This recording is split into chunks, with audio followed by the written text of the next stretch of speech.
Hey lazy people, it's Lazy Gamer here, and today I'm showing off my Simic Ugin deck. So this is a pretty powerful deck. It really looks to ramp up into really big things that are just giant problems for your opponent in the late game. In the early game, you're just trying to ramp as much mana as possible and get up to your big things like Ugin the Spirit Dragon. So really looking into this deck, we start off with 4 Arboreal Grazer just because it's really nice on turn 1 to go ahead and ramp up that mana, get that extra land onto the battlefield. That way you'll be able to play things on turn 3 that you might not have been able to play. Anything that costs, maybe 3 mana like in a Euro that you want to get out. So that's a really nice bonus. I also play 4 Stonecoil Serpent. So this is really great because it works well with Ugin. Whenever you do Ugin's board wipe ability, this is unaffected by it. And you can play this out for a really small creature if you need to, which is great just because it does have that versatile mana cost. Plus, you can play it out for a gigantic creature. Sometimes I've been able to get this up to almost 20 power with Nissa on the board, doubling all of my mana. So this can be a really difficult thing for your opponent to deal with, especially with that multicolor protection, and it having reach and trample just give it some great abilities. Also, I play 3 Paradise Druid just to help with some additional mana ramp in the early game, as well as Growth Spiral, letting you draw that card and play an extra land. That's invaluable. I play 4 Hydroid Krasis because once we get up to our really big mana things anyway, this is one of our potential win conditions.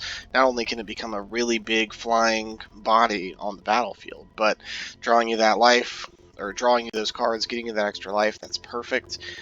Euro is very similar, where it just ramps you up, gains you life, and it can keep coming back with that escape. Solemn Simulacrum. I'm going to learn how to pronounce this thing one day, but yeah, just being a 2-2 that ramps you as well. It draws you a card when it dies. That's really great. Nissa is able to get you more creatures out with her ability and ramp you up even more. And then finally, we've got Big Boy Ugin, the granddaddy himself, Ugin the Spirit Dragon. So yeah, he's amazing for 8 mana. He can do his +2 and deal 3 damage to anything, so that's really great. Minus X to pretty much wipe anything that's got more 1 or more colors in its mana cost. So anything that's colorless, like our Solemn Simulacrum and our Stonecoil Serpent, will be protected from this. And if it's under a certain amount of mana as well, say we play something, we do the -4 or the -3, whatever it is, then things like maybe our Nissa will survive as well. So it works really well with a lot of these things in here. I do also have our land breakdown. Right here we're playing 1 Castle Vantress, we're playing 6 of these islands.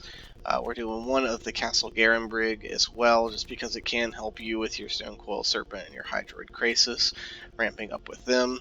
We're also playing 9 forests for these breeding pools. Only play 2 of the Temple of Mystery just because I really want my land a lot of turns to be coming into play untapped. It's really good sometimes if you don't have the Arboreal Grazer and turn 1 you need to play out a land. That scry is great, but otherwise I want most of my lands to be able to come into play untapped. And then I do play for the Fabled Passage, which I think are really important to play, especially when you're playing Uro, just because it does give you those extra cards in the grave so that you can escape him later. But yeah, that's the deck. I'm going to also make a video of me using this in some gameplay. So yeah, that's really it for this video. Please like, comment, and subscribe. And if you like my videos, that would be great for you to support the channel. So stay lazy, and thanks for watching.